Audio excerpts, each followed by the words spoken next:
Karthi Deepa serial மே 30 நாளைக்கான எபிசோடுக்கான ஒரு promo தாங்க இந்த வீடியோவில் நம்ம இன்றைக்கி பார்க்க போகிறோம்.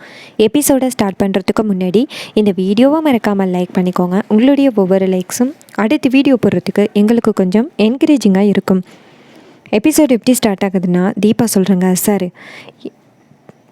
எனக்கு நடந்த அந்த ஆக்சிடெண்ட் மாதிரியே தெரியல, யாரோ என்னை திட்டமிட்டு கொலை பண்ண துரத்துன மாதிரி தெரிஞ்சிச்சு அப்படின்னு. அப்போ கார்த்தி கேட்குறாரு, என்ன தீபா சொல்கிறீங்க அப்படின்னு. அப்போ தீபா சொல்கிறாங்க, ஆமாம் சார், நான் நார்மலாக சந்தைக்காக காய்கறியெல்லாம் வாங்கிட்டு வந்துக்கிட்டு இருந்தேன். அப்போ டக்குன்னு ஒருத்தன் வந்து என் மேலே வாலண்டியராக இடித்தான். எதுக்கடா இடிக்கிற அப்படின்னு சொல்லி கேட்டதுக்கு அவன் வேணும்னா நீ என்ன இடிச்சிக்க அப்படின்னு சொன்னான். இதை கேட்டுட்டு நான் டென்ஷன் ஆகி அவனை அடிக்க போனேன். அப்போ அவன் டக்குன்னு கையில் கத்தி எடுத்துக்கிட்டு என்னை துரத்த ஆரம்பிச்சிட்டான். அவனுக்கு பயந்து தான் நான் ஓட ஆரம்பித்தேன். அப்போ தான் ஒரு காரில் போய் விழுந்துட்டேன் அப்படின்னு. அப்போ கார்த்தி சொல்கிறாரு, என்ன தீபா இப்படி சொல்கிறீங்க, நீங்கள் முன்னாடியே சொல்லியிருந்தா நான் போலீஸ்கிட்ட இன்ஃபார்ம் பண்ணியிருப்பேன் அப்படின்னு. அப்போ தீபா சொல்கிறாங்க, சார் நான் இது சாதாரண விஷயந்தான் நினச்சேன், ஆனால் யாரோ ஒருத்தவங்க என்னை கொலை பண்ணுறதுக்காக முயற்சி பண்ணுறாங்கன்னு தெரிஞ்சதோட எனக்கு பயம் வந்துருச்சு அப்படின்னு. அப்போ கார்த்தி சொல்கிறாரு, கவலைப்படாதே தீபா, நான் யாருன்னு சீக்கிரம் கண்டுபிடிக்கிறேன் அப்படின்னு சொல்கிறாங்க. அப்போ தீபா சொல்கிறாங்க, சரி சார் அப்படின்னு. அப்போ கார்த்தி என்ன பண்ணுறாருன்னா, நேராக சரவணனுக்கு கால் பண்ணுறாரு. அப்போ சரவணன் கேட்குறாரு, என்னாச்சு கார்த்தி, ஏதாவது பிரச்சனையா அப்படின்னு. அப்போ சரவணன் சொல்கிறாரு, என் ஒய்ஃப் தீபா சந்தைக்கு போயிட்டு வரும் பொழுது ஒரு ரவுடி பையன் திடீர்னு தீபா கிட்ட வம்பிழுத்திருக்கிறான். அப்போ தீபா அவன்கிட்டேருந்து தப்பிச்சு ஓடும் பொழுது ஒரு காரில் போய் விழுந்து கை கால்லாம் உடச்சிக்கிட்டாங்க. ஃபஸ்ட்டு அந்த ரவுடி யாருன்னு எனக்கு தெரியணும் அப்படின்னு. இது கேட்ட சரவணன் சொல்கிறாரு, அவ்வளோதானே கார்த்தி, அந்த நிறைய ரவுடிஸோட ஃபோட்டோஸை உங்கள் நம்பருக்கு சென்ட் பண்ணுறேன், அதுலேருந்து யாருன்னு தீபா கிட்டே சொல்லுங்கள் அப்படின்னு. அப்போ கார்த்தியும், சரி நான் இப்போது ஒரு ஒர்க்குக்கு போகிறேன், அங்கே போயிட்டு வந்ததோட நான் தீபா கிட்டே அந்த ஃபோட்டோஸை காமிக்கிறேன் அப்படின்னு சொல்ல சரவணனும் சரி அப்படின்னு சொல்கிறாரு. அப்போ நம்ம கார்த்தி வந்துட்டு என்ன பண்ணுறாருன்னா, நேராக ஆஃபீஸ்க்கு போகிறாரு. உங்கள் போனதோட ரம்யா கேட்குறாங்க, கார்த்தி ஏதோ பர்சனல் இஷ்யூஸ் அப்படின்னு சொல்லிட்டு நேராக வீட்டுக்கு போனீங்களே, என்னாச்சு அப்படின்னு. அப்போ கார்த்தி சொல்கிறாரு, என் ஒய்ஃப் தீபாவுக்கு திடீர்னு ஆக்சிடெண்ட் ஆகிட்டு அவங்கள பார்க்குறதுக்காக தான் போனேன் அப்படின்னு. இதை கேட்டுட்டு ரம்யா சொல்கிறாங்க, ஆக்சிடெண்ட்டா, எப்படி ஆக்சிடெண்ட் ஆனிச்சு அப்படின்னு. அப்போ கார்த்தி சொல்கிறாரு, அதான் மேடம் எனக்கும் தெரியல, யாரோ வந்து வேணுக்கும்னே வந்து ஆக்சிடெண்ட் பண்ணாங்க அப்படின்னு தீபா சொன்னா அப்படின்னு. இது கேட்டுட்டு ரம்யா மனசுக்குள்ளே பயப்பட ஆரம்பிக்கிறாங்க. அப்போ கார்த்திகிட்ட ரம்யா சொல்கிறாங்க, சரி கார்த்தி, அந்த விஷயத்தெல்லாம் உங்கள் மைண்டில் போட்டுக்காமல் நீங்கள் வேலை பார்க்க ஆரம்பிங்க அப்படின்னு. இது கேட்டுட்டு கார்த்தியும் ஓகே மேடம் அப்படின்னு சொல்லிட்டு வேலை பார்க்க ஆரம்பிக்கிறாரு. அதுக்கப்புறமா அந்த ரம்யா வந்துட்டு நேராக அவங்க ரூமுக்கு போகிறாங்க. அவங்க ரூமுக்கு போயிட்டு நேராக அந்த ஐஸ்வர்யாவுக்கு கால் பண்ணுறாங்க. அப்போ ஐஸ்வர்யா கேட்குறாங்க, என்னாச்சு அப்படின்னு. அதுக்கு ரம்யா சொல்கிறாங்க, கார்த்திகிட்ட அந்த தீபா சொல்லியிருக்கா, யாரோ வாலண்டியராக தான் அவளை ஆக்சிடெண்ட் பண்ணுறதுக்கு வந்தாங்கன்னு உண்மையை சொல்லிட்டா அப்படின்னு. இது கேட்டுட்டு ஐஸ்வர்யா ஷாக் ஆகுறாங்க. எப்படி அவள் உண்மையை கண்டுபிடிச்சா அப்படின்னு. அதுக்கு ரம்யா சொல்கிறாங்க, அதான் எனக்கும் ஒன்றும் புரியல, அவள் கை கால் உடையிற மாதிரி வீட்டிலே கிடக்கிற மாதிரி தான் ஆக்சிடெண்ட் பண்ண சொன்னேன், ஆனால் வெறும் கையை மட்டும் முறிச்சு விட்டுருக்காங்க அப்படின்னு. இதை கேட்டுட்டு அந்த ஐஸ்வர்யா சொல்கிறாங்க, கவலைப்படாதீங்க, இது ஃபஸ்ட் அட்டம்ப்ட் தானே, மறுபடியும் ஒரு தடவை அந்த தீபாவை ஆக்சிடெண்ட் பண்ணுறதுக்கு முயற்சி பண்ணுவோம் அப்படின்னு. இதை கேட்டுட்டு ரம்யாவும் ஓகே, ஆனால் நான் தான் ஆக்சிடெண்ட் பண்ண ட்ரை பண்ணேன்னு யாருக்கிட்டையும் சொல்லக்கூடாது அப்படின்னு. இது கேட்டுட்டு ஐஸ்வர்யாவும், என்ன மேடம் நீங்கள் என் வீட்டுக்கு மருமகளாக வர போகிறீங்க, நீ எனக்கு தங்கச்சியாக கிடைக்க போகிற, எப்படி நான் உனக்கு வந்துட்டு துரோகம் பண்ணுவேன் அப்படின்னு. இது கேட்டுட்டு ரம்யாவும் சரி அப்படின்னு சொல்கிறாங்க. ரம்யா ஃபோனை கட் பண்ணதோட ஐஸ்வர்யா நினைக்கிறாங்க, அடியே ரம்யா, உன்னே இந்த வீட்டுக்கு எதுக்காக நான் மருமகளாக கொண்டுட்டு வரணும்னு நினைக்கிறேன்னா, அப்போ தான் வந்துட்டு அந்த அருணையும் ஆனந்தையும் காரணம் காட்டி நான் இந்த வீட்டுக்குள்ளே செட்டில் ஆக முடியும் அப்படின்னு அந்த ஐஸ்வர்யா நினைக்கிறாங்க. அதுக்கப்புறமா அந்த ரம்யா வந்துட்டு நேராக ஆஃபீஸில் வழக்கம் போல் ஒர்க்கை பார்க்க ஆரம்பிக்கிறாங்க. அப்போ இன்னொரு பக்கம் ஐஸ்வர்யா நேராக ரியாவுக்கு கால் பண்ணுறாங்க. அப்போ நம்ம தீபா கிச்சனில் தண்ணி குடிக்கிறதுக்காக வராங்க. அப்போ ரியா அந்த நேரம் பார்த்து ஓரமாக நின்று ஃபோன் பேசிக்கிட்டு இருக்காங்க. அப்போ நம்ம தீபாவுக்கு ஒரு சந்தேகம், ஒருவேளை ரியா தான் நம்மளை கொலை பண்ண முயற்சி பண்ணியிருப்பாளோ அப்படின்னு. ஏன்னா நம்ம தீபா அடிக்கடி அந்த ரியாவை வந்து திட்டிக்கிட்டே இருக்கிறதுனால ஒருவேளை ரியா பழிவாங்கிறதுக்காக இப்படி பண்ணியிருக்கலாமோ அப்படின்னு தீபாவுக்கு ஒரு சந்தேகம். அந்த ரியா ஃபோன் பேசுகிறத தீபா ஒட்டி கேட்குறாங்க.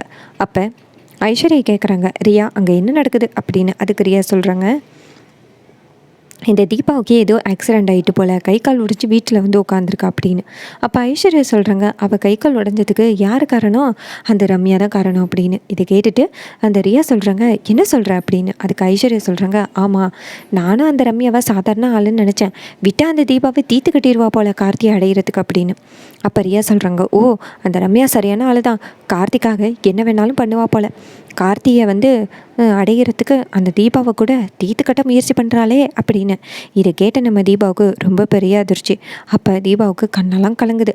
அப்போ ரியா சொல்கிறாங்க, சரி ஓகே யாராவது வந்துடுவாங்க, ஃபோனை கட் பண்ணுறேன் அப்படின்னு சொல்லிட்டு ஃபோனை கட் பண்ணுறாங்க.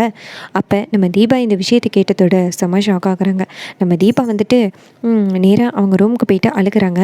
அப்போ அந்த இடத்துக்கு மீனாட்சி வராங்க. மீனாட்சி வந்துட்டு, தீபா என்னாச்சுமா, ஏன் இப்படி தனியாக உட்காந்து அழுதுகிட்டு இருக்க அப்படின்னு கேட்க, அப்போ தீபா சொல்கிறாங்க, அக்கா நீங்கள் அன்றைக்கி சொன்னது உண்மைதான், அந்த ரம்யா வந்துட்டு நம்ம நினைக்கிற மாதிரி நல்ல வேலையே கிடையாது அப்படின்னு. இது கேட்டுட்டு மீனாட்சி சொல்கிறாங்க, தீபா அவள் உன்னுடைய சின்ன வயசு ஃப்ரெண்டு தானே, ஏன் இப்படி சொல்கிற அப்படின்னு. அதுக்கு ரம்யா சொல்கிறாங்க, தீபா சொல்கிறாங்க, அவள் என்னுடைய சின்ன வயசு ஃப்ரெண்டு, எனக்கு துரோகம் பண்ண மாட்டா அப்படின்னு நினச்சேன். ஆனால் அவள் என்னுடைய வாழ்க்கையவே தட்டி பறிக்கிறதுக்கு அங்கே திட்டம் போட்டுக்கிட்டு இருக்கா அப்படின்னு. இதை கேட்டுட்டு ரம்யா ஷாக் ஆகுறாங்க. ஐஸ்வர்யா ரம்யா சேர்ந்து தான் இதெல்லாம் பண்ணிக்கிட்டு இருக்காங்கன்னு தெரிஞ்சதோட மீனாட்சி ரொம்ப ஷாக் ஆகுறாங்க. மீனாட்சி சொல்கிறாங்க, அந்த ஐஸ்வர்யாவை வீட்டை விட்டு போக விட்டோம், இன்னுமே அவள் இந்த வேலையை தான் பண்ணிக்கிட்டு இருக்காளா அப்படின்னு. அப்போ தீபா சொல்கிறாங்க, ஆமாக்கா நான் கார்த்தியோட வாழ்க்கையில் இருக்கிறது தான் அவங்க எல்லாருக்குமே பிரச்சனையாக இருக்குது. இப்போ ரம்யா வேற ஜாயின் பண்ணிக்கிட்டா. ஆனால் ரம்யாவுக்கு தெரியும்ல எனக்கும் கார்த்திக்கும் கல்யாணம் ஆகிட்டு அப்படின்னு. ஆனால் ரம்யா எதுக்காக இப்படி பண்ணுறா அப்படின்னு. அதுக்கு மீனாட்சி சொல்கிறாங்க, இந்த பணத்தாசை பிடிச்ச பொண்ணுங்க எல்லாமே இப்படி தான் பண்ணுவாங்க. பாத்தியா இந்த ரியா என்ன பண்ணா, என் வாழ்க்கையை பறிச்சுட்டு அவள் வந்து உட்காந்துருக்கா பார்த்தியா, அதே மாதிரி உன் வாழ்க்கையும் வந்து இப்படி ஆக்கிறதுக்கு அந்த ஐஸ்வர்யா ரம்யா ரியா 3 பேருமே சேர்ந்து இந்த வேலையை பார்க்குறாங்க. எனக்கு தெரிஞ்சு அந்த ரம்யா இந்த மாதிரி முடிவு எடுத்திருக்க மாட்டா. அந்த ஐஸ்வர்யாவும் ரியாவும் சேர்ந்து தான் கண்டதையும் ரம்யா கிட்ட சொல்லி ரம்யா மனசை மாற்றி இருக்கணும் அப்படின்னு. இது கேட்டுட்டு செம ஷாக் ஆகுறாங்க. அந்த நேரம் பார்த்து நம்ம தீபா இருக்காங்கல்ல, ரொம்ப அழுகுறாங்க. அப்போ ரம்யா சொல்கிறாங்க, மீனாட்சி சொல்கிறாங்க, இங்கே பாரு தீபா, இப்படியே நீ அழுதுகிட்டு இருந்தீங்கன்னா உன் வாழ்க்கையை என்ன மாதிரி பறி கொடுத்துக்கிட்டு இருக்க வேண்டியது தான். உனக்கு எப்போ இந்த விஷயம் தெரிஞ்சிச்சோ அப்போயே கார்த்தியை அந்த கம்பெனியில் வேலை பார்க்க வேணான்னு சொல்லு. சொத்தாவது என்னவாகுது, சொத்தெல்லாம் வேணாம், நீ வந்துட்டு அபிராமி அத்தைக்கிட்ட உண்மையை சொல்லி கார்த்தியை எப்படியாவது காப்பாற்று அப்படின்னு.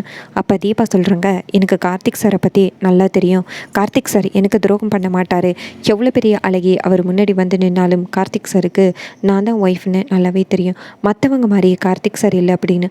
அப்போ மீனாட்சி சொல்கிறாங்க, எனக்கும் தெரியும் தீபா, ஆனால் கரைப்பார் கரைத்தால் கல்லும் கரையும் இல்லை அப்படின்னு. இதை கேட்டுட்டு நம்ம தீபா சொல்கிறாங்க, சரி நான் அத்தைக்கிட்ட இந்த விஷயத்தை பற்றி பேசுகிறேன் அப்படின்னு சொல்கிறாங்க. இன்னொரு பக்கம் ஆனந்த் நேராக வீட்டுக்கு வராரு. ஆனந்த் வந்ததோட ரியா கேட்குறாங்க, என்ன ஆனந்த் என்னாச்சு அப்படின்னு. அப்போ ஆனந்த் சொல்கிறாரு, இங்கே பாரு அந்த ஐஸ்வர்யா என்ன சொன்னா, அந்த ரம்யா வந்துட்டு கார்த்தியை விரும்புகிறா அப்படின்னு தானே சொன்னான்.